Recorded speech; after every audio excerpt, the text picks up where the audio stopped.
Hello, I am Alex, and welcome to episode 5 of Zero Fox Given. Today Hi. we'll be talking about Bioshock. I am Geordie. We will indeed be talking about Bioshock. We had a voice transplant surgery, I'm sorry. What happened was I got very jealous of Alex's incredibly manly, awesome sounding voice and decided that I would steal his vocal cords in his sleep. In exchange, I gave him my cheekbones, so I feel like it was a good swap all round. Oh, I mean, I think I'm owed a bit more than just cheekbones. You think the whole world owes you things, Alex. That's your problem. Oh, I'm so sorry, I'm so entitled. God, I must be an art You student. self-entitled gid. I bet you studied philosophy, didn't you? Well, I bet you studied engineering, you're so cold and logical. Do you think like the founders of Rapture had a conversation a bit like this? Yeah. Wow, that's a good little segue into what we're talking that about is a today. marvellous little segue into what we're talking about. So yeah, 10 out of 10. we will be starting off by running through the Bioshock games in order, saying what we loved about them, the story devices that worked well, the plot ideas that maybe fell down a bit, the gameplay mechanics we loved, where the series could go, and we'll address some of the fan theories as well. And we'll also talk about the mooted Bioshock movie. That was a thing that nearly happened. Nearly? Very nearly happened, and we'll talk about where it could have gone and what we'd like to have seen from it. And possibilities of a Bioshock 4. So Set in space. just you encountered the little like space core from Portal 2, just like space. When suddenly... He's in Skyrim. They put him in Skyrim. It's really weird. Anyway, Oh, Jesus. Don't ruin that for me. so Alex, would you kindly run us through episode 1 of Bioshock and the Bioshock, the very first game, and tell us what you thought about this? Well, I was going to start with 2, but now you've said that magic sentence, I can't help it. But so I Bioshock have 1... weird compulsion. I don't know why. I just feel like I should do that now. No, it's the right thing to do. It's the kind thing to do. Just that, when someone in an Irish accent tells you, asks you, would you kindly, you feel Hey, that, in a fake Irish accent. well, Alex, would you kindly talk about Bioshock 1? That was terrible. Moment of silence. The silence for the Irish accent, For yeah. all Irish people who are now up in arms with their pitchforks and pints of Guinness. Would you kindly just fucking read the thing? Or the moment when our one subscriber was an Irish person who just unsubscribed. Yeah, they're like, nope. That's it, we're bankrupt now. Yeah, it's Bioshock 1. So when did this come out? Like around the same time Fallout 3 first came out, right? I believe it was a bit before Fallout 3. Slightly Actually. before, maybe a year before. 07, 06? I don't think it was 06, 07. I think it was 07 maybe. Yeah, 07 sounds about right. I didn't actually buy it first off. Like I only got on the bandwagon about 2 years later when I saw it in a bargain bin and thought like, well, people have been raving about this. I feel like I should probably get on it. And I'm gonna be honest, maybe because I hyped it up in my head, I was slightly underwhelmed by the first game.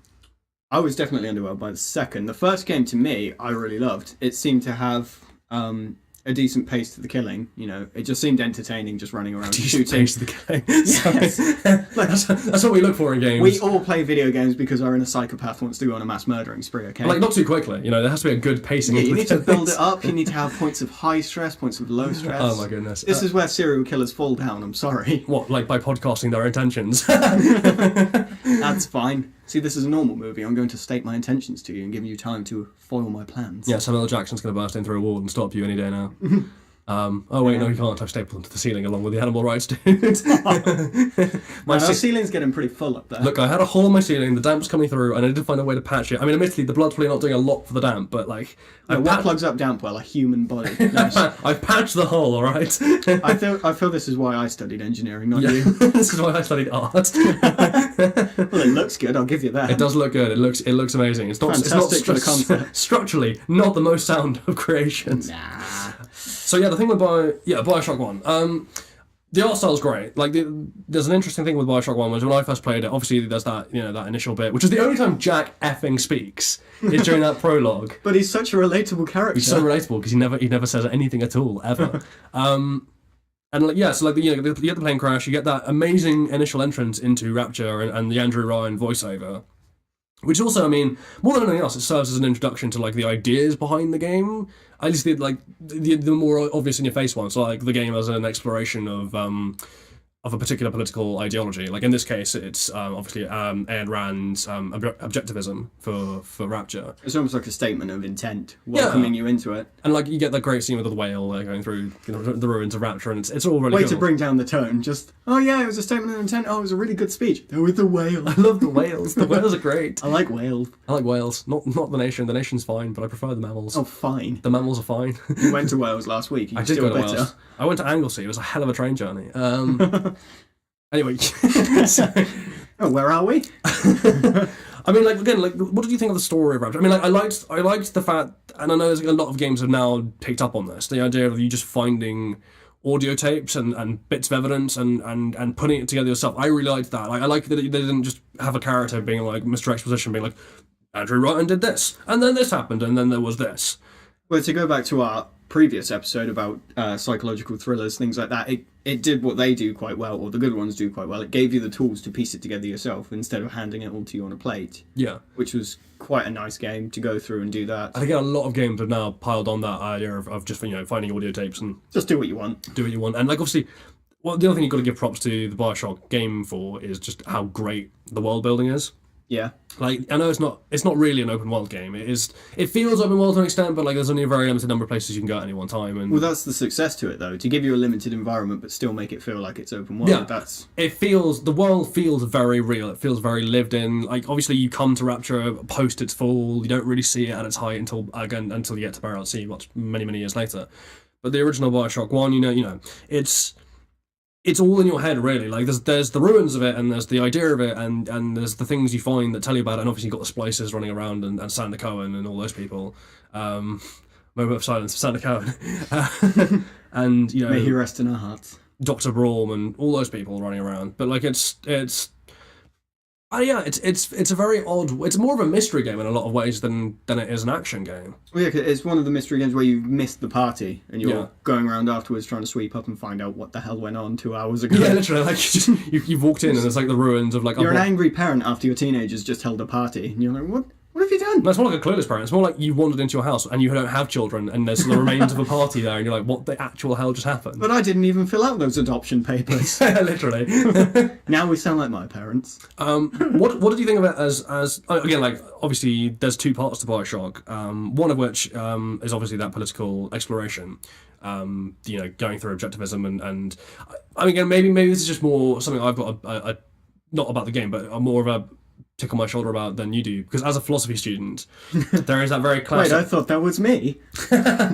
there's that very weird thing of like, a lot of teenagers, particularly in America, not so much here, but like, everyone goes to that phase of they read Ayn Rand's Atlas Shrugged and they suddenly think they're like deep and meaningful, and they're like, oh yeah, objectivism's the way to go, man, that's the best thing, and like it's a kind of pseudo philosophy, and most real philosophers don't really give it much time of day, and like it was interesting for me from that perspective, exploring the game and seeing how they treated it as like an actual thing that someone attempted. I don't know what it was like for you. Well, it was almost like they had your experience and heard people raving on about it and thought, no, that's not right. Let's show them why it won't work. Yeah, like let's show you why rich people deciding there are no rules doesn't actually work very well. And in come the Splicers. I love it. Again, like we're jumping ahead slightly, but I love it when in Burial at Sea you get to go around exploring some of like the ruins of Rapture, and like you find like the like an objectivist idea of a nursery, or like an objectivist idea of a pawn shop, and it's just like it's the funniest thing you've ever seen. Like it's so awful and so grim. Like there's a like in the nursery one, there's like pictures that the teacher's like, the teacher's gone to the children, but like, draw a parasite you met today, and like the kids are like, daddy's girlfriend, my mum, like. This sounds like my preschool. I know, and then you get the pawn shop where it's like, you get the, what's it called, they're not Vigors, the Vigors are, no, it's Vigors in Bioshock, right? It's Vigors in Bioshock Infinite. Yeah. What's the one in Bioshock then? Plasmids, there you go. Yeah, thank you, yeah, Plasmids. You get the plasmid to see through walls, and like you get the audio recording of the sex shop owners like talking to an upset customer, being like, "Look, it's a free society. If you want to buy like a plasmid to see through your neighbour's walls and spy on them naked, you're free to do that. If you're unhappy about it, you're perfectly free to line the walls of your house in lead. It's not my problem." These are the things we aspire to in our country. Well, it's all. I mean, again, like Ayn Rand, it's very much. Objectivism is very much libertarianism run amok. It's basically like a conservative's wet dream, and like, as by which I mean like a more an American conservative than a British conservative, but like an American conservative's wet dream, and like it's more of an exploration of just how awful that really is and why that doesn't work. You can do what you want, which means I can do what I want, and you're not gonna like what I've got in store. Well, yeah, but it's not even that. It's like if everyone can do what they want and there's no regulations, then it's not going to end well for people. Like it might work well in the short term, but in the long term, human nature's going to overturn. In the long term, your giant underwater city is going to end up getting flooded, and people are going to die. die. Yeah, it's not, again, like, you can talk Why about this did as that an happen? You can talk about this as an engineer, but, like, it's not the greatest place to build a city, is it, underwater? Well, what was it the engineer said? I told him, build it like a bathtub or she'll sink. But he said no, and now we're sinking. It's like, the engineer said building a city at the bottom of, like, 6 fathoms worth of ocean pressure depth is probably not the best idea, particularly when everything's made of glass. But the art student said it would look cool. But the art student who liked the 1920s Art Deco feel thought it would look amazing, so we did it. It does. In fairness, Rapture looks incredible. It does. It looks There's wine bottles scattered around the place. What doesn't make that good? yeah, it's anyway. To get back on, and then obviously the other part of the BioShock game really is a sort of meta exploration of gaming mechanics in themselves. Like the would you kindly thing is very much a commentary on your free will in video games as it is. Like, you know, the idea that you're told you've got free will, you think you've got free will, you actually say you've got free will, but really you're just following instructions from on high. You're following a set path that you can't see. Yeah. It's, to use a broad example, it's like, you know, in Fallout New Vegas, when you want to go to Vegas, yeah, if you go north of Good Springs, you instantly run into cazadors that will rip your face off, so you have to go the long way around, and you start to think, I'm not the master of my own destiny here. Yeah, I can't really go where I'm pleased. I'm being directed where I'm told to go, really. And obviously there is the would you kindly revelation that then shoves it in your face, and you still can't disobey it even once you're aware of it. Yeah, like you can piss around in the room for as long as you want, but the game won't move onwards unless you do what he says. Yeah, so there's your free will gone, and you start to question that as you're going along. You start to think, my character must be a really nice person. He just really wants to help this guy. I mean, it's a game. It was a groundbreaking game. I think it paved the way for a lot of what's good in a lot of games now. I'll tell you what didn't work though. What I always had a bit of an issue with was the morality system in the first BioShock game. Certainly, I know they kind of dropped it later on, but like, you know how there were like 2 endings. So yeah. There was a thing for people who don't know in the game. There were these creatures called Little Sisters, which were like horribly, like surgically infected. Not infected, like they were like surgically altered, genetically screwed with experiments on little girls, and the idea was that they would run around with needles and extract Adam, which was like the genetic manipulation. Stuff that created the splices. Basically, everyone wanted it and everyone turned greedy over it. It's the stuff that allowed people to create genetic modifications without going completely insane. And to the perfectly sane Little Sisters and perfectly sane splicers. Yeah, well, the splicers are what happens when you run out of Adam, is the point. And exactly. Like, the Little Sisters were there to harvest Adam from dead people, and they're protected by these gigantic monster creatures, which are also the results of experiments on humans, which are, such huge monsters in diving suits with drills, which are called the Big Daddies. And like throughout the game, you had the option of when you defeated a Big Daddy, you had the option of saving the Little Sister and like healing them of what was done to them, and get a small amount of Adam, or just completely harvest them and take all of it. Yeah, and which would kill them. And like there wasn't really much of a grey area on this. Like you either saved them all, and got the good ending to the game, or you harvested. A couple of them, and you got the evil ending. I think they allowed you one. Like you could harvest one. Because murdering one child is okay as long as you don't do it again. You just get a slap on the wrist. Everybody gets one. Everybody, Spider-Man. Everyone gets one child murder. Now those are the rules we want to live by here. Everybody gets one good child murder, and then like past that, you had to be nice to them and to get the good ending. The evil ending was like you hijack a nuclear submarine with the splicers and take over the world. Or I mean, that doesn't really sound like a bad ending to me. I mean, probably don't take over the world. You probably just call it nuclear Armageddon. But like, it's that's fine. It was a bit. In that way, it could be a predecessor to Fallout. You know what really baffles me about that as the explanation for why there's a nuclear submarine there is that the nuclear submarine was there trying to pick up survivors from the plane crash. It's like, because that's what nuclear subs do, right? They dedicate their time to saving people. Yeah, search and rescue is exactly what nuclear subs are for, It's like sending a nuke to the moon, calling it space exploration. There's a hilariously funny thing. Actually, something like that genuinely happened where like there was like a boating accident off New Zealand or something. And there was a bunch of search and rescue vessels out looking for survivors, and then like a British nuclear submarine popped up and was like, "Hey guys, hi there. Yeah, do you need any help?" And everyone was like, "Yes, but what the fuck are you doing here?" Yeah, please be on your way. It's like, well, I'm glad you offered your help, but hang on a second, what are you doing? Why are you here? Inconspicuous submarine goes away now. And that was a kind of bullshit morality system, I think. Like the later games, have basically dropped the whole morality system. Well, I think they realised it was kind of crap after the first one and thought, do what you want. There weren't multiple endings to the next few games, I know. No. I mean, the worst you would get is some disapproving comments from some of the people in the game. Yeah, if it's you like did when you- something bad, it's just like like, when you- oh, you. Yeah, it's a bit like when you did Fallout badly and Ron Perlman would just tell you how awful you were.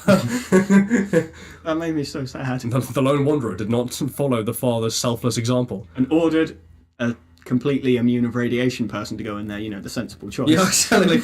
No. No, Forks, you go in, you won't die. Oh, no, that's No, the bad. child wasn't selfish. He just wasn't a moron.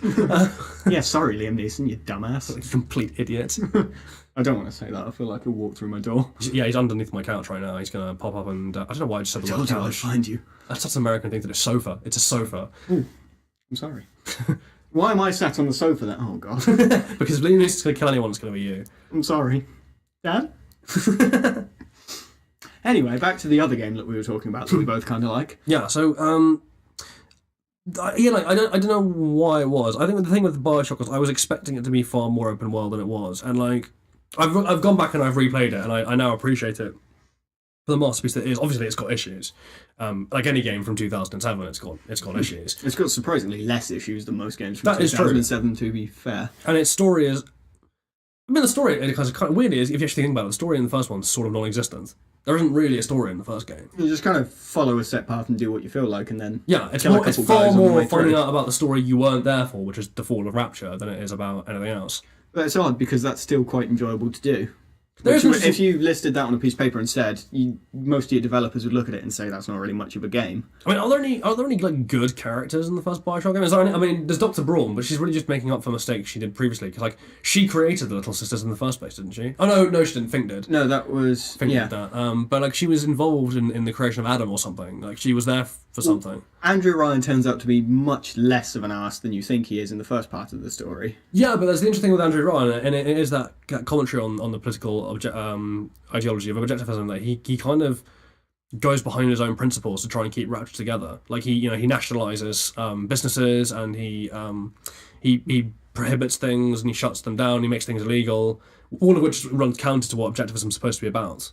So he basically set the system up to see if it worked, realised it wouldn't, and tried to go back on it. Well, I think the implication is that he just became power mad. Like that he didn't like the idea of being kicked out of his own city by like Atlas. And He's got a mini golf set in his office. Of course, he's gone power mad. No sane person has that in their office. And obviously, Andrew Ryan himself is a commentary on Ayn Rand. Like he's a male version essentially of Ayn Rand. There is, we'll get on to again when we talk about fan theories. There is the fan theory about Andrew Ryan having a possibly different origin. Jax is the main character. Is obviously, spoiler alert, is Andrew Ryan's kid, sort of. I mean, like, Weirdly. they never really made that clear as to how that's actually possible. They just kind of allude to it. Yeah, they're like, you're his son somehow, and you've been brainwashed with this code that will make you do whatever someone says. Which, I mean, again, you think runs counter to what objectivism is supposed to be about, the idea of you controlling people. No, it's fine. Like, he even has that, like, in his opening spiel, like, when you enter Rapture, the whole, like, the sweat of my brow belongs to me. No, says the man in the government, it belongs to the nation. No, says the man in the Vatican, it belongs to God. I chose a different way. No gods, no slaves, no kings, only men. And obviously, like, And then has mind control where he can force people to do his bidding. well, yeah, but it's like he never, apart from when he tells you to kill him, he never actually uses it himself though. Atlas uses it all the time, and again, like Atlas is very obviously just a power mad person who doesn't really care about the politics either. But you can relate to him in the first half. Can he? I mean, yeah, sort of, I guess. I mean, not really. He seems so nice. There are bizarre things, but like obviously, the fact that Atlas is secretly Johnny Fontaine is a big thing, and there's the slightly hilarious thing that in by Burial at Sea, Elizabeth can find the room which he uses to make himself up to look like Atlas, and she can work out that he's Atlas. And then she never mentions it again, even when it would have been very useful for her to Just leave a note. Anything, please. Well, yeah, but like she doesn't bring up the information even when it would be very useful to actually use that information against Atlas. She doesn't do anything about it. She's fulfilling her role that she played in Bioshock Infinite as just being a pain in the ass. Oh, I like Elizabeth. We'll get on to this when we talk about Bioshock. We'll get on to that then. Then there was after Bioshock 1, there was Bioshock. I mean, there was a bit of a delay, and then there was Bioshock 2, which is a far inferior game to Bioshock. Well, it's a different developer though, isn't it? It's a different studio. Yeah, it seemed like someone looked at how well the first Bioshock did and thought, oh, people like these elements so much, let's just make another game, not based on anything in particular, consisting around these so we can make a bit more money. It seemed like a money-gaining thing. I did kind of like playing as Big Daddy. but not Well, I mean, there was for a whole game. I mean, there was that thing in Bioshock 1, that in the end of Bioshock 1, you, in theory, You play as a got Big into Daddy. you But it got doesn't into a Big really Daddy do suit. anything. It doesn't really change the game in any way. It's a bit of an annoyance. No, it's just essentially, it's just a different combat mechanic. Yeah, it's just a fetch. It's just a fetch and carry quest. It's just go find this, bring this back. Yeah. Yeah, I also didn't like the where you look after the little sister when she's harvesting Adam. That to me seemed like a pain in the ass a little bit. Who was your favorite? Because Bioshock's success mostly came from its world building, I think, and like its bosses were very good at feeding into that without just being gratuitous. Like, who was your favorite? What was your favorite error in Rapture to come across? Like, because again, I found it interesting to explore, like, you know, what an objectivist take on a particular thing was. So, like, well, you know, an objectivist take on medicine, an objectivist take on art, and like you got Sandler Cohen as the artist, right, the theatre dude, and then you got the surgery guy. I can't remember what's his name. All I remember is that bit, there's that grey scene where you enter and you can see him through the surgery window where he's just going, ugly, ugly, ugly, and like going nuts on this patient he's just experimenting on. Sounds like my doctor. Isn't this whole thing he's trying to create perfect beauty or something like that? But yeah, that's what it's to do with the gardens as well in the first Bioshock. Yeah. You have those, and coincidentally, that's also my favourite area as well, just because it looks pretty because there's plants. I think I liked the surgery one the best, because again, like, it is interesting seeing, like, you know, what would an objectivist medical centre look like? What would an objectivist art studio look like? Sander Cohen's whole thing is pretty cool as well when you run into him. The thing is, like, art. I mean, again, like, I speak as someone who writes for film and does acting and stuff like that, but like, art is essentially objectivist anyway, isn't it? Like, it's intrinsically objectivist, even within a larger system that isn't. So even within a democracy or a fascist dictatorship, actually less than a dictatorship, but like, you know. If you give art any sort of freedom, it sort of gravitates to being objectivist by nature. Like, it's all about the individual and screwing any kind of authority and not taking any orders from anyone and doing what you think. Like, there's always that kind of weird argument in philosophy, for example, about like should artists and scientists be beholden to moral systems, because, you know, wouldn't they be more effective if they weren't? And A, and B, isn't the very nature of what they do anti any kind of moral system? Not that it's not necessarily immoral, but just that it doesn't adhere to a kind of moral system. Well, yeah, it does what it wants as opposed to following a strict set of rules or laws. Yeah, it's almost like an entirely different paradigm of thought, and I think that's part of the commentary Bioshock 1 makes as to why that is a bad thing. That, you know, you can't have... Why should it be governed? If you want progress, or if you want the most progress, why would you then put in place restrictions and limits? Yeah, and the answer to that is because if you don't, you get all the kind of crappy... You get Rapture. You get Rapture. You get all the mad crap that goes on there where people just do whatever they want and there's no regulation and it's terrible. What are you talking about? The gardens were still nice. Gardens. But the thing is, like, is that mad idea that, like, if you're free to do anything, then everyone will be okay? Is a sort of, it's a slightly weird idea in the first place. Because it completely falls on itself when you then get in the type of people that you meet in Bioshock as well. The people who go power mad, the people who go mad on greed and things like that. If everyone's free to do what they want, then it doesn't work out for the people who are disadvantaged, or the people... Well, it's not even that. It's even just like its fundamental principle, which is like, you know, even if you want to say that it's a misapplication of people's feelings. So like we all feel like we want to, as individuals, be free to do our own thing and not be told what to do, and we instinctively rebel against that kind of authority. And, you know, objectivism is literally that taken to extreme and applied to government rather than just to the individual, as it might be in an artistic sphere, for example. And even then, there seems to be like a backlash against that, because you can argue, like, I know the would you kindly thing is a commentary on how you don't really have free will in video games, but would the game be fun, or would any game be fun with total freedom and no plot? If that makes sense, like, if you weren't directed in some way to do something, would there be any fun in the game or any point to the game?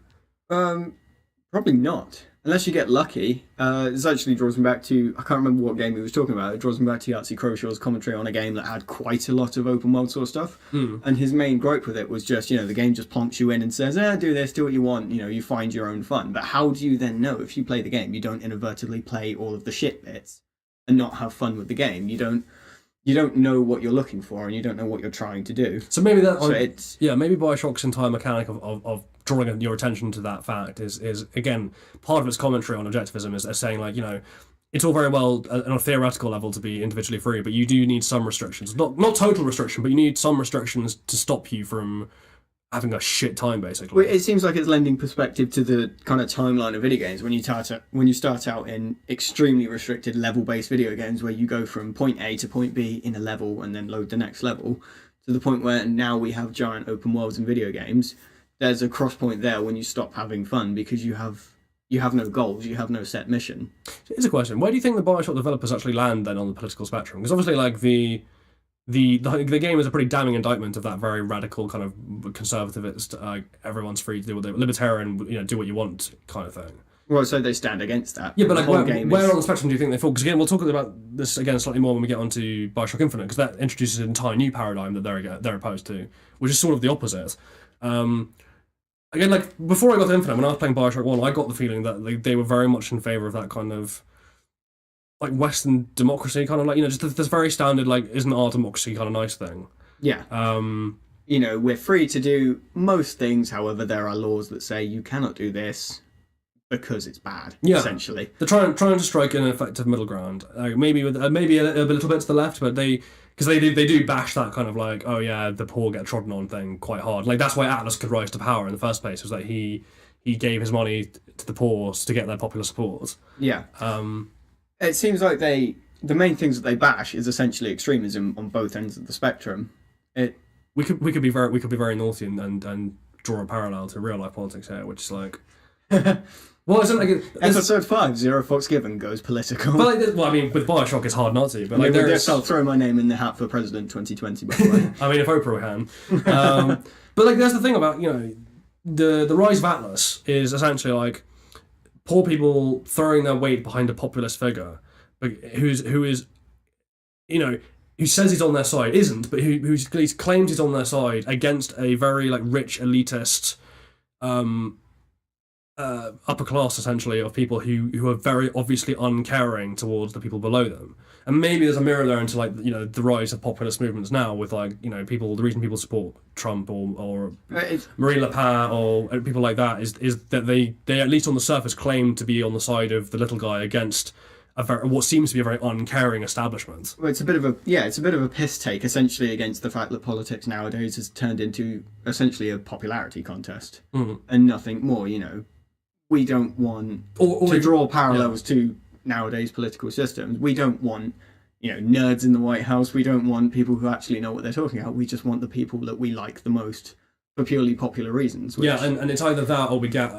It's either voting for people who are just running a popularity contest, or voting for people who very obviously don't care about the popularity contest, but they're still smart and they're calculating. But are certain of their grip on power because they are they're paid up with the right people and they got donations from the right people, and like again that kind of uncaring attitude to like, oh, it doesn't really matter what you think. I don't care about my voters. I care about me. Yeah, cold calculating, just in it for themselves type people. Yeah. Neither of which, if you take a step back and you look, you wouldn't vote for either, really, because no one has anyone's best interest in heart. They both want the same thing, essentially. I'm really curious, like, again, like, how would you apply objectivism to, like engineering? Like, it's easy for me as a philosopher to be like, as an actor to be like, I can see how objectivism works in art, because it's essentially objectivist anyway. But, like, how would you get, like, objectivist mechanical engineering? Like, it'd be awful. But like, how would it even work? Like, I don't give a crap about regulations. I'm going to build a 10-mile high tower because reasons. Well, exactly. I mean, you have things like your British standards. You have all of your engineering standards. Your strength requirements for bridges. If they all go out the window, you're left with chaos and. Yeah, I suppose the objectivist mechanical engineering will be like just people like underbidding contracts to build bridges with like giving no craps about the safety of the bridge. Well, it's essentially what happens to us with importing stuff now. Yeah. In the sense of we build stuff at 5-to-1 sort of strength ratio, and another country can build it at 1-to-1 strength ratio, so it's gonna fail, but China. It's cheap. I'm not throwing names out there, but it just wouldn't work in engineering. You have these standards because in a lot of fields of engineering, you are working in something that directly affects a large number of people. So if you get it wrong, a large number of people are at risk. Yeah. Look at the nuclear industry. If there are no standards and regulations in that, I don't think any of us would be sitting here just now. Look at Rapture's building codes. The whole thing's falling to pieces. No, exactly. Like it was falling to pieces even before the actual fall of Rapture happened. Exactly. Yeah. So you find that out in the they're not holotapes. That's Fallout. Bioshock 2. Yeah, you find them off on the audio recordings and stuff like that. And with all the engineers basically saying, "Look, this is crap." It's also really weird. Like Bioshock 2, we slam it a little bit, but in a lot of ways, it did almost like preview us to what was going to come in Bioshock Infinite, with a very focus on, particularly on religion. Like, obviously, like, you know, Andrew Ryan's one of his only rules for Rapture was that there wasn't going to be any state religion, there wasn't going to be any organized religion, and he was very anti. What's her face? Eleanor Lamb, I think is her name, who's the villain of Bioshock 2. Sophia Lamb. I think it was both. There's more than one Lamb. I think the main villain's Eleanor Lamb, or Sophia, or maybe it's Sophia Lamb, but like it's one of the Lambs. One of the Lambs. She's nice. And like, yeah, she started up her religious thing, and like that, Andrew Ryan was very opposed to that. Couldn't do anything about it in practice because, you know, his own political system, and he wasn't allowed to interfere with that. But he was very anti it anyway. It just doesn't work, essentially. I think that's what the Bioshock, especially the audio logs as well, because where we say that's part of the fun of the game, listening to the audio logs and piecing together the story.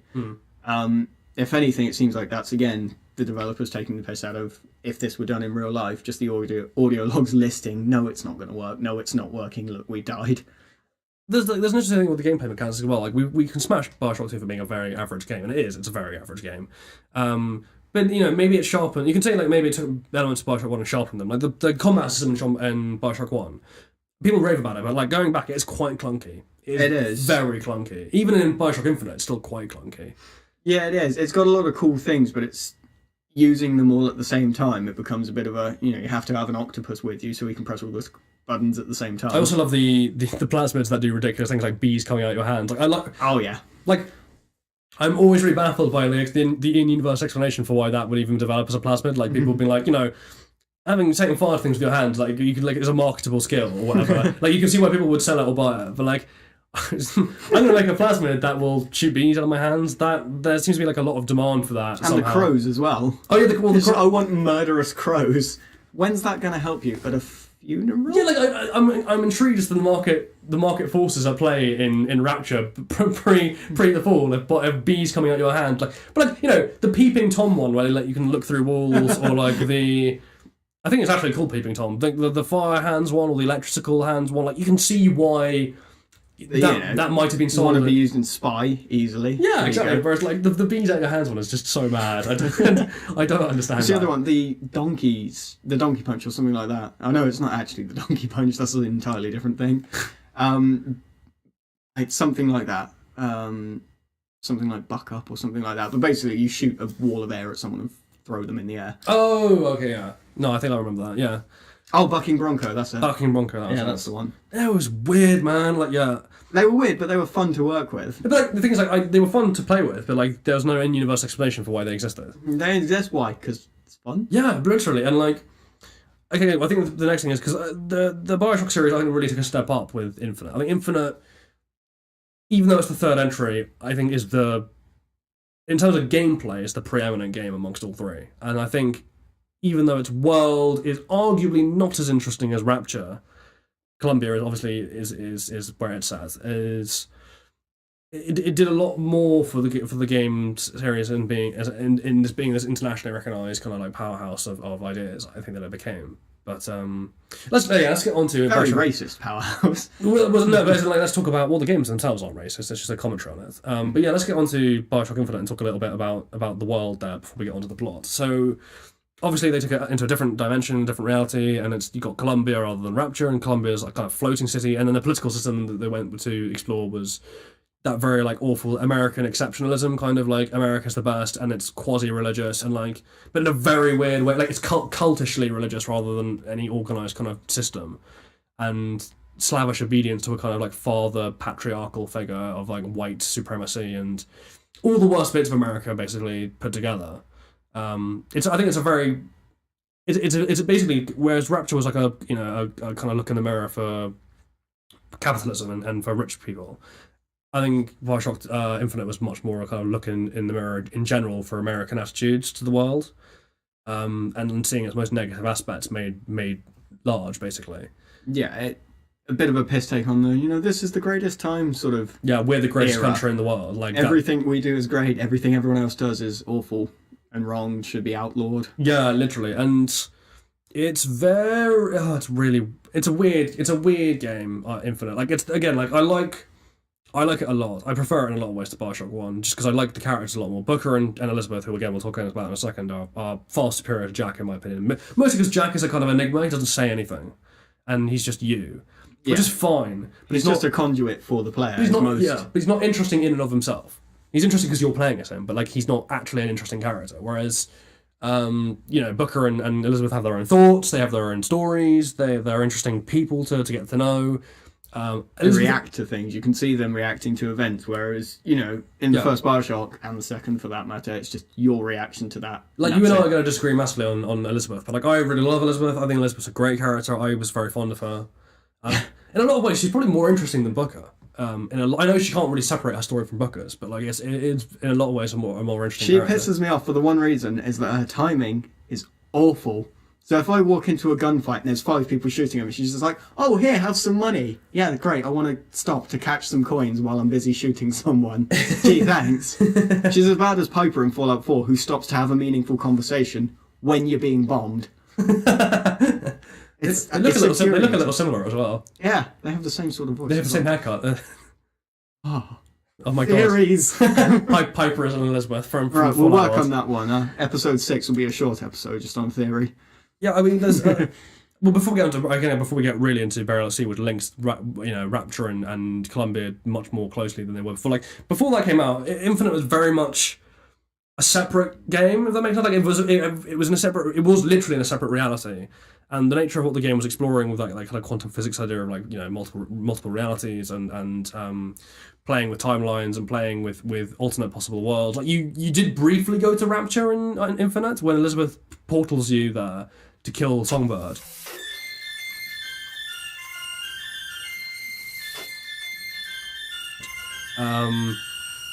Poor old Songbird. And yeah, we'll get on to Songbird again in a little bit, but like... Well, poor old Booker. Poor old possibly another Booker. Potential Booker.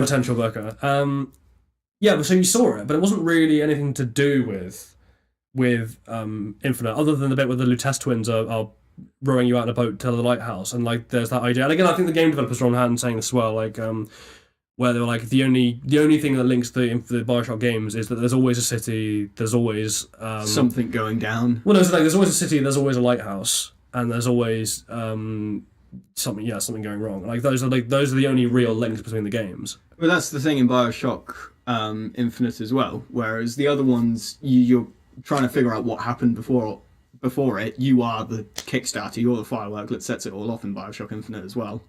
You are the troublemaker. What's the moral? Yeah, what's really the moral of Bioshock Infinite? Do you think? Because it's not quite as clear cut. I don't think as it is in Bioshock 1, which is very clearly like this is good, this is bad, don't do this, do this kind of thing. And there's a commentary on a meta level about a particular kind of game style and game making mechanic. I don't think Infinite really... I suppose it is that hindsight is very clear cut. In the sense of, in the moment, things will seem different. Obviously, when you're playing Bioshock Infinite, there's more of a sense of urgency because it's all happening now. There's less quiet moments when you're piecing together what just happened. And that's why clear cut in the first Bioshock's what's right and what's wrong, because it's been done, it's been seen, you've seen what's done. Yeah. Whereas you're actually starting it in Bioshock Infinite. Actually, before we talk about the Infinite reveal, I think we should just give those viewers or other listeners who haven't maybe played Bioshock Infinite a little bit of rundown on the story. Spoiler free to start off with. So you start off as Booker, who is a kind of private eye. It's in New York, right? Yeah. And he gets hired by the Lutece twins to go to Columbia, which is this weird floating city in the sky run by a quasi-religious nutcase called Comstock, to rescue a girl called Elizabeth. And it's very hazy, but you're left with this kind of mental impression of the Lutece as saying a particular sentence, which is, bring us the girl, wipe away the debt. And you find yourself in Columbia and you go looking for Elizabeth, and it's all about trying to rescue Elizabeth and encountering this weird world. We're now going to get into spoiler territory, so for those who don't want to know the story in advance, skip ahead 5 or 10 minutes, mid-10 to be safe, I think. And experience it for yourself. And obviously, the spoiler is that Comstock obviously turns out to be Booker. That Booker is not from the world of Columbia. Columbia exists in one possible world, and Comstock is that world's Booker, who made a very different choice. Who made a different choice to like there was a Booker was fought in a battle against some Native Americans, isn't it? I would assume so, based on at Wounded Knee is what it's called, the Battle of Wounded Knee.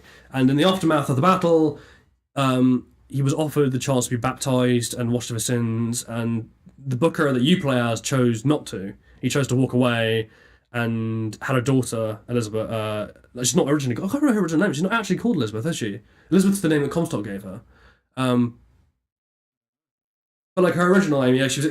Booker had a daughter called Elizabeth, and or called something else, and then made a deal to sell her to Comstock, who couldn't have children because of his experiments with quantum physics and science and stuff like that. I think that's the official explanation. It's like Comstock looks older and the Comstock is infertile because of his weird science experiments. Kind of direct quantum physics experiment directly affects your nads and nothing else. Schrodinger's testicles. But there and not there. Yeah, if you look, there it's not there. It's only there when you're not looking. That's the worst kind of testicles. Well, I think Comstock agrees with you. That's why we went for Elizabeth. Yeah, exactly. And then Elizabeth gets taken. Book has a change of heart, tries to take her back, but it's too late. She gets pulled through the portal, but his interference causes a bit of her, as her pinky, isn't it? Her pinky finger to be trapped in his world while she's taken to the other world. And the fact that she exists in two worlds at the same time endows her with these weird interdimensional powers that allow her to jump between. She's the link, essentially. Different realities. The anchor, as Skulduggery Pleasant would say. She exists in a weird sort of quantum super state of being all Elizabeths at all times because she exists across multiple worlds. In the same way that the Lutesses sort of do as well. The Lutece twins, but aren't twins. Yeah, the Lutece twins who aren't twins, but are actually just the singular Lutece. The singular Lutece who is a different gender in different realities and now operate as a single entity. The first transgender.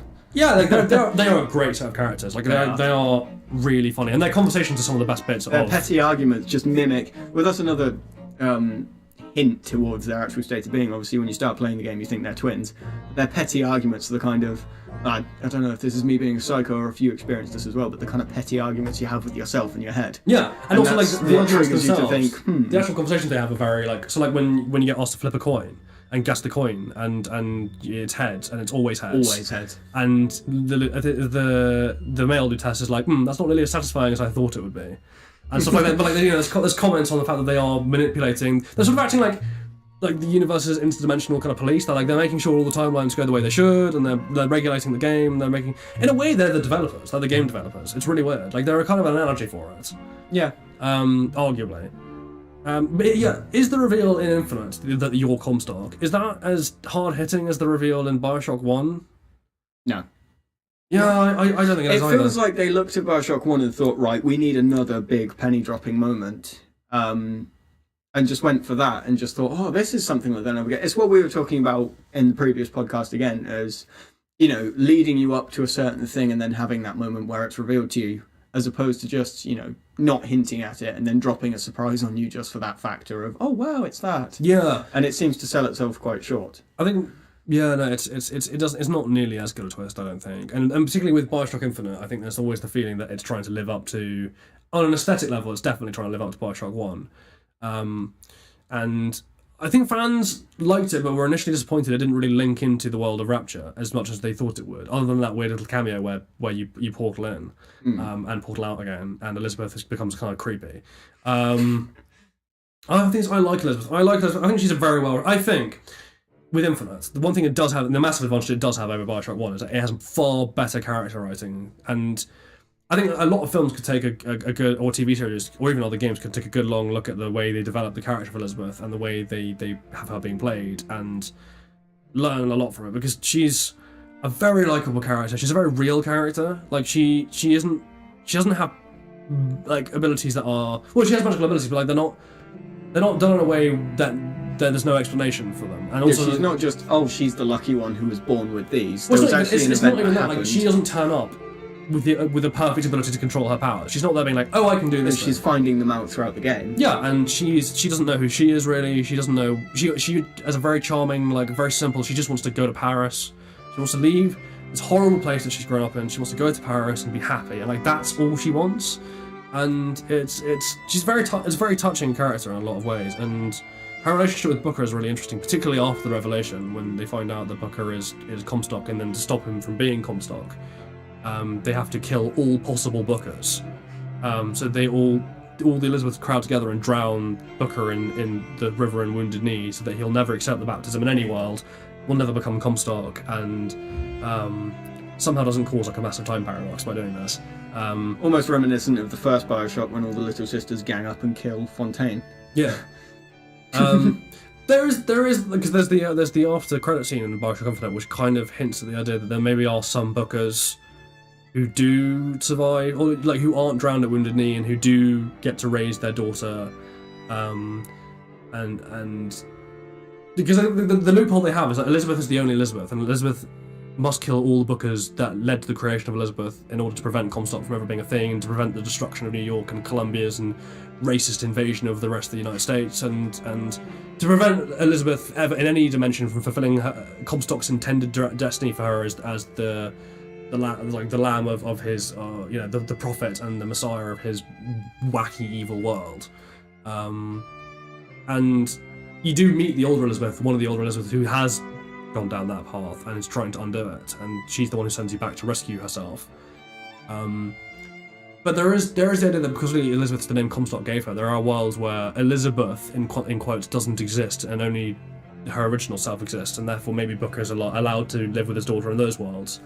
A happy ending. The happy ending, yeah, which you never get to really see, but it's a nice implication, I think, and it's a way to finish the game that was otherwise kind of a bit of a mind screw without driving its fans up the wall. I think if they just ended with Booker drowning, it would have been a very weird ending. Well, yeah. It's back to Bioshock 1 as well. That was another mistake that I think the game made. That a few other games suffered with it. If you have an open world-ish kind of game like that, you couldn't play on after the ending. That was it. The ending happened. I don't think you could have played on after Bioshock 1's ending. I think it would have been weird if you had played on in Bioshock after that. I think the problem it had was not that the ending was a definite ending. I think the ending was fundamentally unsatisfying. Well, those endings always seem to sell short to me anyway, because I'm all for having these cinematic touches in games and things like that, but there is a point when you remember this is a game, this is not a movie, and you do it to play it, not to watch through it. So going through the ending where, something happens, either your character dies or it's just a happy ending or something like that, and then having it end where you can't play on, you can't do stuff after, to me just seems to kind of suck. Just because I disagree insofar as I think Bioshock as a game, and there are games like Bioshock, basically any game that isn't open world, where you're playing on afterwards would ruin the story. I think would make the story kind of irrelevant, and I think it needed a definite ending. And I think Bioshock Infinite, in a lot of ways, had a definite ending, and then they carried on anyway. And with Bioshock Burial at Sea, which seemed more to be for the fans. And I liked Burial at Sea, but it seemed to be far more for the fans than it was for the story, and it did. Which is always the killer. It raised more questions than it answered, I think. I mean, that would have been fine if it had then alluded to a Bioshock 4. Well, we'll get on. Yeah, is there going to be a Bioshock 4? Well, first of all, we'll talk about Burial at Sea because that's the last. That's the last one. So Infinite at Sea. That's not what I'm talking about. We're infinitely at sea. We're all at sea. We're all at sea. We're all fucked. That's the real plot twist in Bioshock Infinite. I wonder if they'll be able to tell we took a break before this bit. Would you kindly stop screwing with my mind? I'm sorry. I'm so tempted now. If I ever work in retail or anything like that ever again, start every sentence to my manager with "Would you kindly," or start every sentence to a customer with "Would you kindly." Call it a psychological experiment. See if it actually ups the success rate. Would you kindly do this? Would you kindly would you kindly would? I'm having a stroke. Would James Wood kindly would what? Yeah, what? One? Yeah, Burial at Sea. Burial at Sea was weird. It came slightly later. It wasn't like an expansion pack. It was just like an extra little mini game, essentially, like a Blood Dragon sort of thing. Yeah, it was a shortened campaign, and it says weird. It's weird calling it a campaign, but I mean, you know what I mean. And you played as Elizabeth, and it was set after the events of Bioshock Infinite, and now the first episode of Burial at Sea, you played as Booker, the last Booker. In Rapture, there can be only one. In a weird universe where Columbia never existed, but Rapture did, and Booker ended up in Rapture rather than becoming Comstock and creating Columbia. And Elizabeth's there. It's set before the fall of Rapture, And Elizabeth, Booker's a PI as he was before, and Elizabeth comes into his office. Booker doesn't know who she is because this reality is Booker's never met her, and she is there basically to lead him to his death. But she gets his help to investigate what's happening to these little girls who are going missing from Atlas's orphanages, who are obviously, we know from playing Bioshock 1, being turned into the Little Sisters. And you're tasked with Elizabeth. You go off to find these kids. You run into Sander Cohen. You run into all the other sort of people. And then, as the first episode winds down, Elizabeth tricks Booker into his own death, and the fall of Rapture begins, basically. And you said Elizabeth was nice. Well, no, it's like this Elizabeth is the jaded version from after Bioshock Infinite, where like she's not broken, but like she's become a bit psychopathic. She's become a bit cold and full of hate and in a lot of ways vaguely Comstockish. And she recognises that about herself. Like after the first episode ends, you start playing as Elizabeth now because Booker's dead, and a bit like when you talk to Atlas on the radio, she talks to Booker on the radio, but it's her own voice in her head of what she thinks Booker would be saying. And she does express regret, and she's like, Booker was the closest thing to a friend I've ever had, and He was also your dad. well, and she expresses genuine remorse, and she's genuinely cares about what's happened to this child, and she basically battles against Johnny Fontaine / Atlas, and as the fall of Rapture happens, and doing favours for Atlas to try and free this girl from being a little sister and save her life. And as she does this, you run into various things that link the world of Bioshock Infinite to the world of Rapture more closely. Like you run into Fink's workshop. Like Fink's the guy who obviously built the Big Daddies, and you run into his workshop where it becomes very clear that in the same way that the Luteces were communicating across dimensions before they met each other, he's been communicating with Sushong who was a scientist who built most of Columbia's things, and exchanging technology with them, which is why Sushong has access to all these anachronistic songs that he's marketed, and the Big Daddies look very stylistically, steampunkishly similar to Songbird. And you get a bit more background on the creation of Songbird as well, and how they made Songbird. And they very strongly imply that in the same way that the Big Daddies have a biological component, that Songbird is at least partly biological.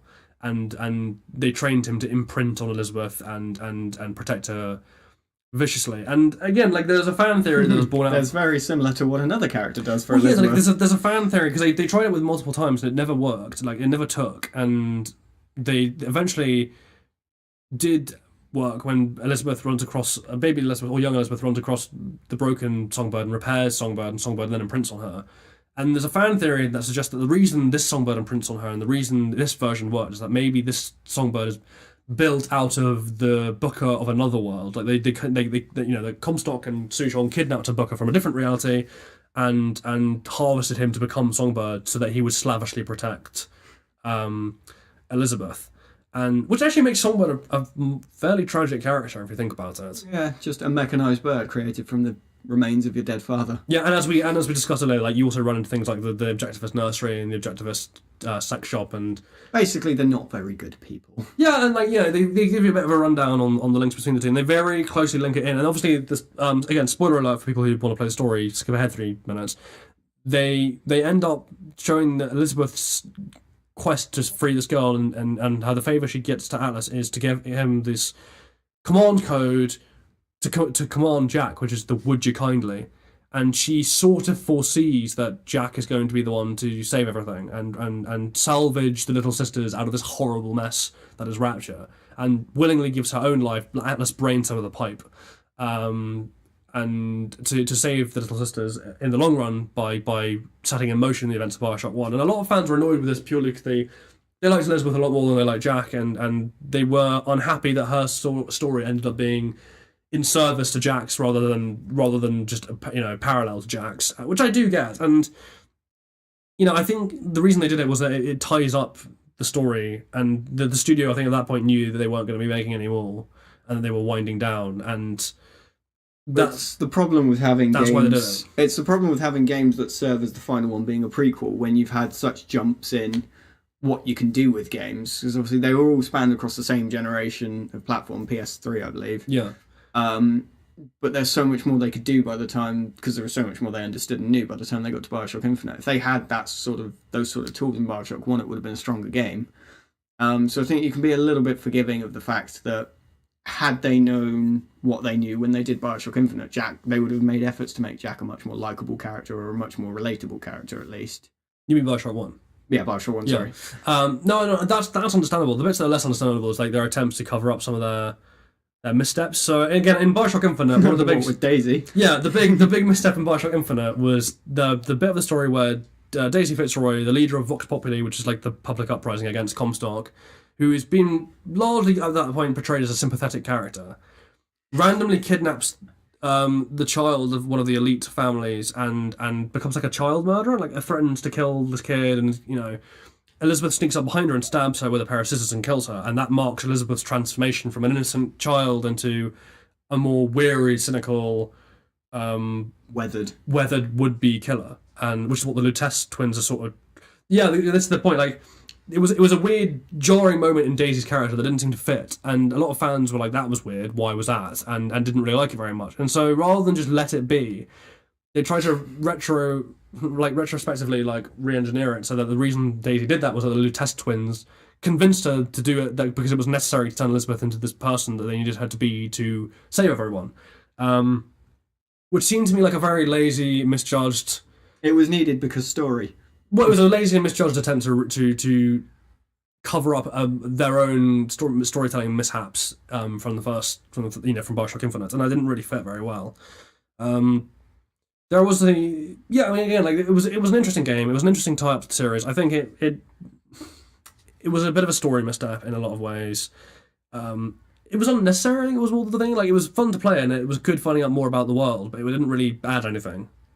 But did it affect you? If you were to go back now, when you go back and play the first Bioshock, does it affect when you're playing it? Does it kind of taint the experience? Well, I think it undermines it slightly, because the reason Would You Kindly was such a massive thing was that, like, Jack was the main character of Bioshock, and you were Jack. But then Bioshock Infinite came along, and it was a very separate world. And if you'd been playing through Bioshock Infinite, knowing that it was ultimately going to be in service of Bioshock 1, I think you'd have enjoyed it a lot less. Because you knew the story was ultimately heading in servitude. Yeah, ultimately heading to one of two possible endings, both of which were slightly crap. Where either Jack ends up on a beach with all the dying hospital with all the older little sisters who've come to watch him die, or he ends up being some kind of nuclear fanatic. Like, there wasn't really a middle ground. It was weird. It was very odd. I think the thing with Bioshock as a whole, as a series, is that everyone gives its storytelling too much credit. I think it's got a perfectly good story. I think its biggest strengths by far are its world building and it's the implied story more than the story you're actually given to play. And in later installments, certainly the characters were always its strongest points. The story essentially allows you to create in your head. Essentially outweighs the storyline that they give you. The mystery of this, how these societies came to be, or how they fell, or explaining the world was always more interesting than the actual story you were playing. And even in Bioshock Infinite, where the characters were much better, you were always more interested in Elizabeth's backstory than you were in what Elizabeth was actually doing in the moment. Like the Lutece twins, for example, were always far more interesting characters than Daisy Fitzroy were, because you didn't know how they were doing all their wacky stuff or what they meant, or they were an enigma that you needed to solve. Aesthetically, both games were fantastic. They really hammered their art styles down to a T. Which is why the remasters, I think, were a bit disappointing. Well, yeah, the remasters looked worse in a lot of ways. Yeah, you're expecting the remasters to be, this is going to be great, next-gen graphics, things like that, and it's just... It's that weird thing, it's a bit like when they remastered Arkham City, and like the remaster looked graphically inferior to the original game, which was... So they took it down a console, put it back to PS2. Yeah, it was... I don't know what... I think they just lazily did it to try and... Get more money. Yeah, it wasn't a remaster so much as a lazy port to the new systems. To try and bulk up sales, and it was a really irritating thing to see happen. They saw Skyrim's 11 different remasters and remakes, so they were just like, hey, let's do one of those, that'll work. So before we get on to our final part, which is the feature of the franchise, I think it's worth talking about the film that never happened, where, I don't know if you remember, back in, I think it was 2009 or 2010, maybe even 2011, there was a series of hacks on Universal Studios, and their emails were sort of thrown out all over the internet. And one of the emails, apparently, I haven't seen this, so I don't know if it's true, but apparently one of the emails was talking about a possible Bioshock film adaptation. And there is actually concept art that was apparently created for this film that you can find online. And there was an email from Ryan Gosling, apparently. Because apparently, here's the thing, apparently Ryan Gosling is a huge video game fan and an even bigger Bioshock fan, which, if true, raises my respect for that man immensely. Like, I like him a lot, but I've never been... He's not one of my favourite actors. And so I think the whole serial fiasco raised my respect for him beyond the roof. So, like, yeah, if that's true. Like, he basically sent an email, apparently, being like, I've heard this is a thing. I really want to be Jack. Let me play Jack. Let me be in this movie. And I was like... I'd have him as Booker. Oh no, I think he's a perfect Jack. I think because again, like Jack is a silent enigma, and Ryan Gosling's at his acting best when he doesn't. And that sounds awful, but like when he's that quieter character who doesn't say much, like Blade Runner.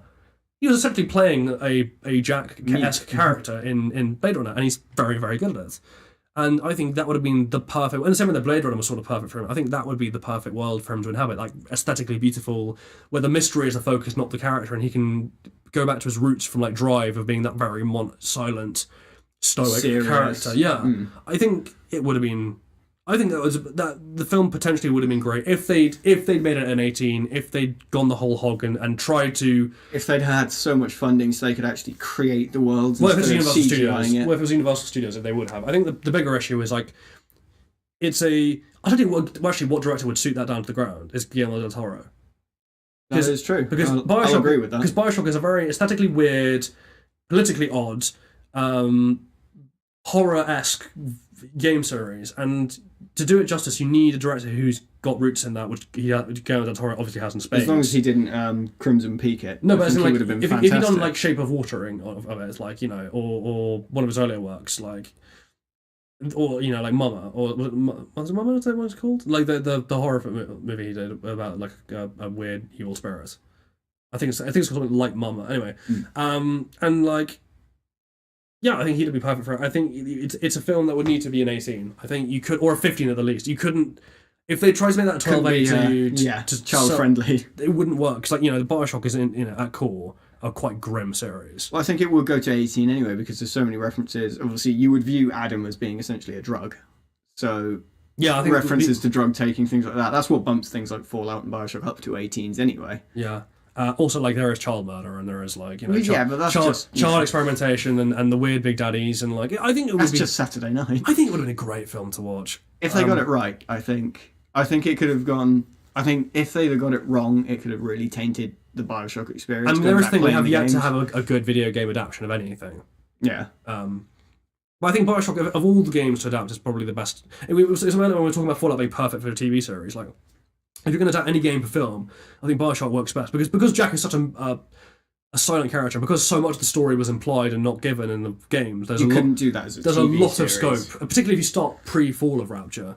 Yeah, there's a lot of scope for doing things. Lots of flashbacks as well. Things like when Jack finds a memento, it flashes back to the time before Rapture fell. Oh, I hate flashbacks. I think, but like, I like them. Or no, like not having flashbacks, but just having like.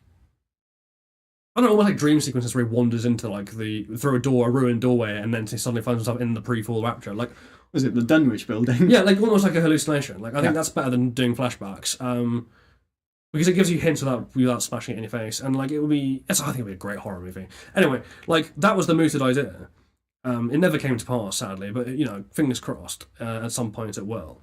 The bigger question is there a future for the franchise? Because obviously the original studio that developed it no longer exists.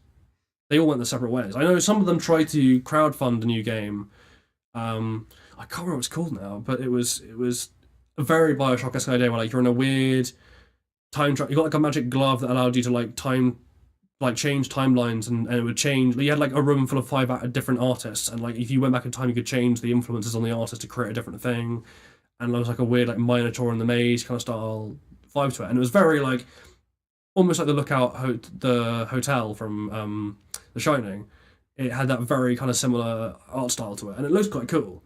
They didn't actually meet their fundraising target, so it never made it past that stage. But there are still, you know, pictures and the trailer they put out online if you want to go look at it. If I ever remember its name. Type in Bioshock 4 trailer or something. Developer. Like that, Well, it's not a Bioshock game, but development. like, yeah. And like there were spiritual successes certainly. Like we've had Prey from Bethesda, which I know is a reboot of the original Prey franchise, but is actually in terms of gameplay and story and the way it works far more similar to Bioshock than it ever was to its original Prey forefather. Well, yeah, it's the same Bioshock 1 sort of aspect of turning up after the party's happened. Yeah, and like you got mimics running around, and like the mimics are great. Like the mimics are probably like the coolest new monster I've seen in a video game, like a new idea for a monster I've seen in a video game. Also, there's a gameplay mechanic where you can take some of their powers and like turn into like a mug, and then like bounce around a level as a mug. And I'm like, that is the best thing to have in any game ever. So they watched Saints Row 4 when you turned into a toilet for a level and thought, how can we do that but not be a shitter? Yeah, but like you bounce around literally as a mug. It's amazing. Also, because like, the mimics, their whole shtick is that they turn into things, and you don't know what's a mimic and what isn't. And but there are really funny, clever moments. Well, not funny, but like there are clever moments you can work out. Like I remember walking into one level, like it was like a locker room, and on the floor there were 3 shoes. And I was like, shoes don't come in 3s. Wait a minute. Oh, bugger.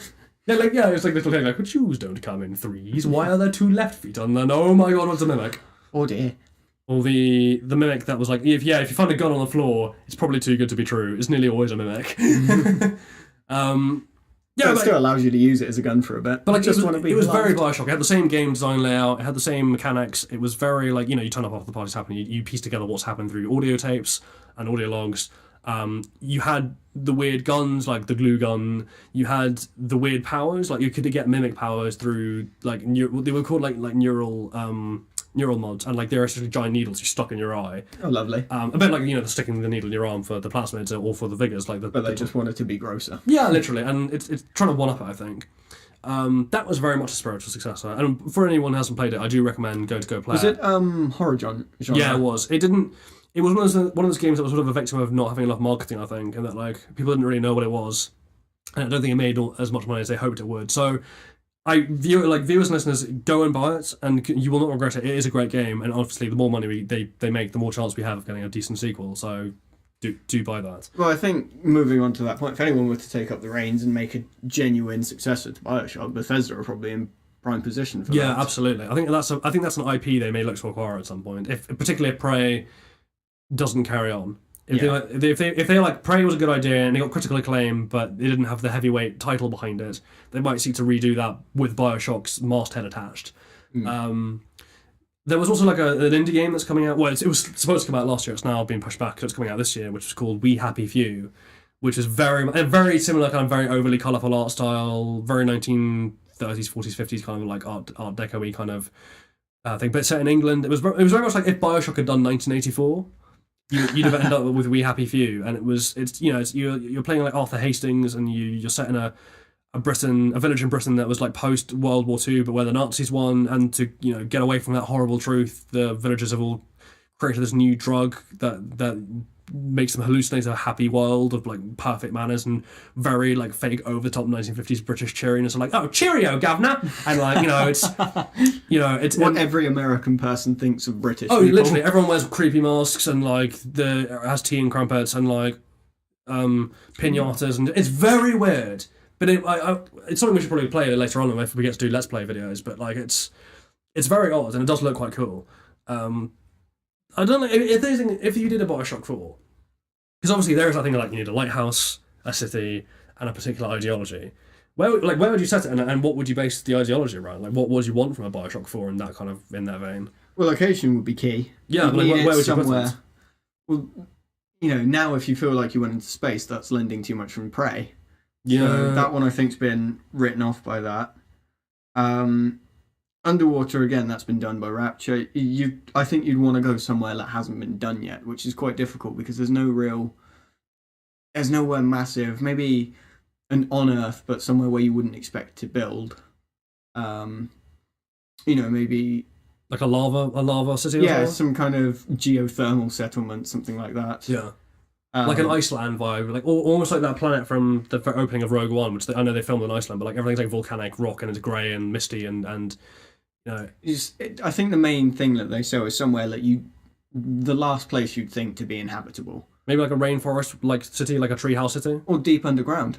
Yeah. Is that not similar to the vaults from Fallout? Yeah, you could go deeper. Metaphorically and literally. Giggity. Yes, that's what we meant all along.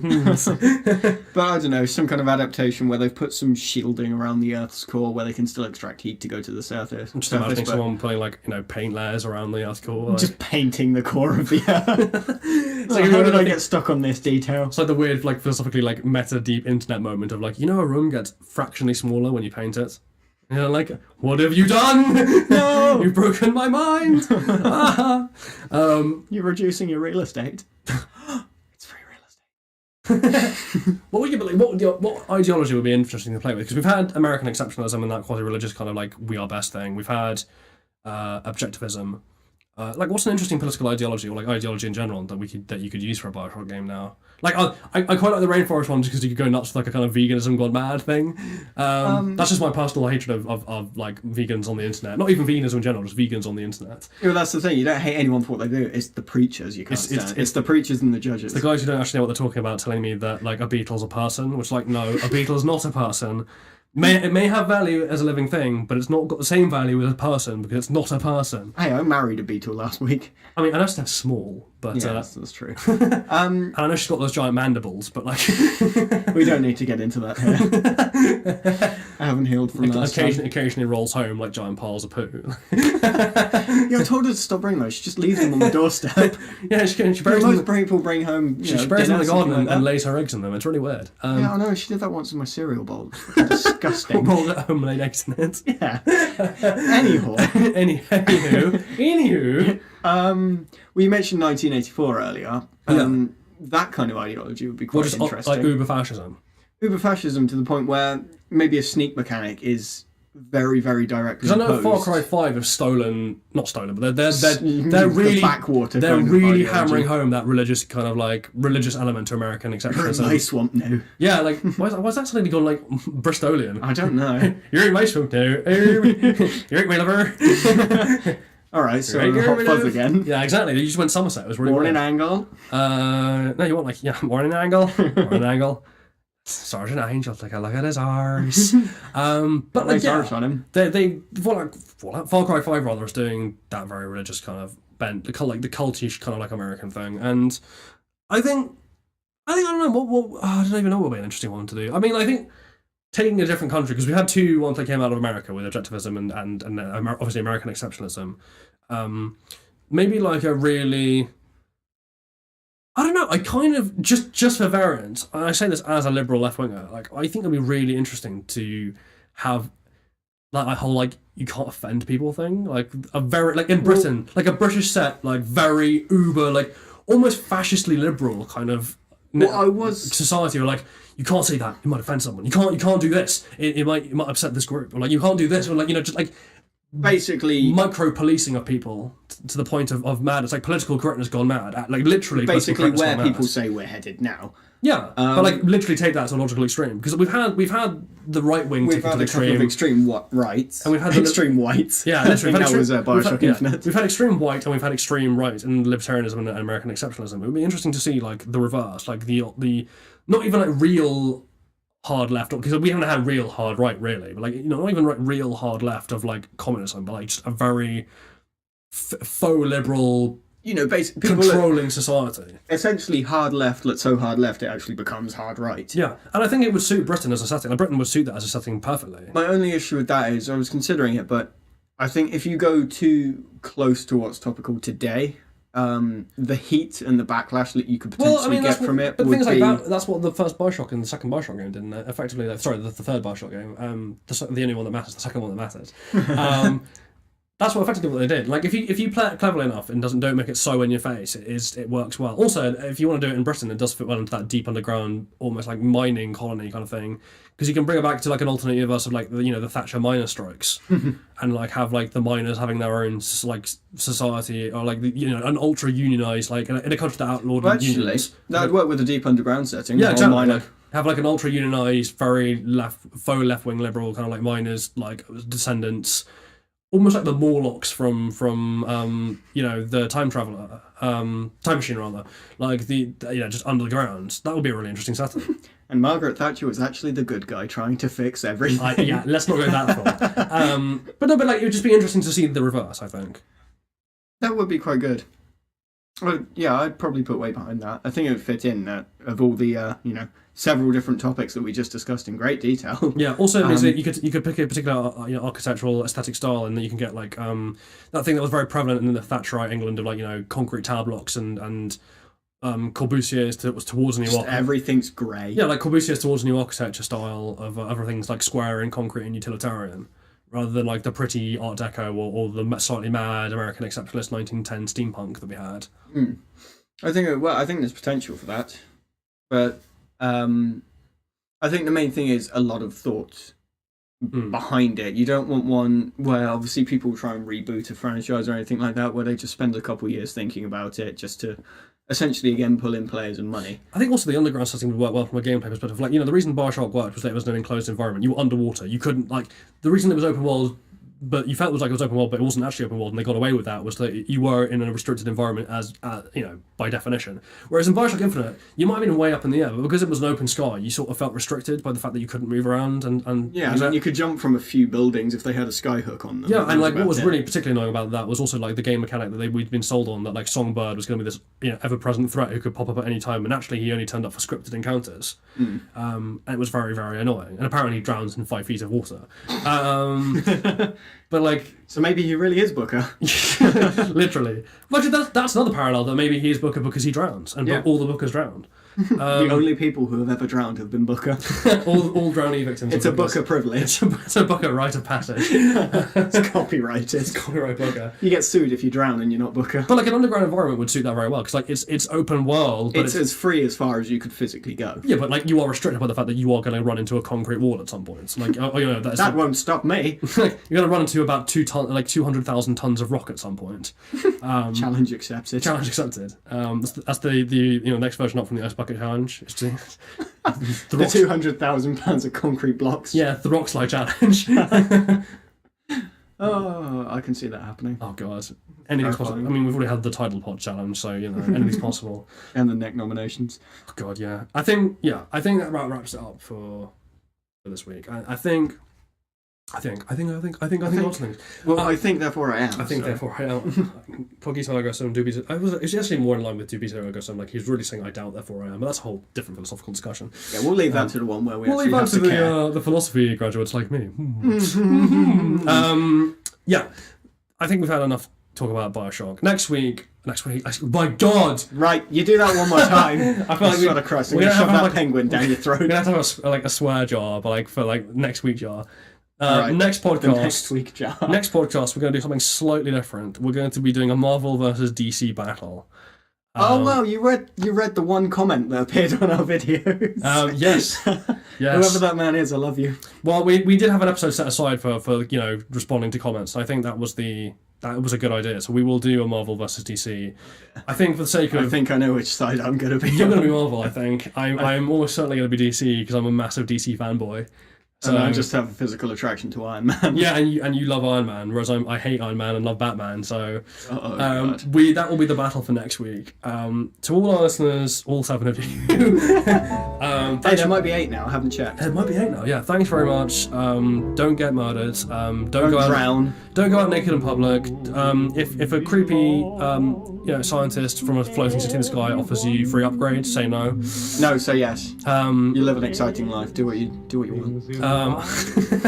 Try to avoid Songbird coming at you. I find it's best to throw grapes. I don't know why that seems to work, but it does. Giant oversized grape. Just slap him in the face with a melon. Like if he's anything like the pigeons, like he's a bird. If he's anything like the pigeons in London, just like throw some crumbs at him and watch the. I mean, the last pigeon in London that I threw a melon at. Jesus Christ. He didn't get back up throw again. It back. It's like they're mutants, those pigeons. Yeah, he came back from his weightlifting class. The pigeons in London, like the super mutants of the avian world. Oh, winged super mutants. Just get Waterman and me throw him back, being like, strong and angry! Yes, so this is from Alex and from Geordie and from everyone here at Xbox Live and Zero Fox Given. Thank you for listening, and we will see you next week. Just remember, build her like a bathtub or she'll sink.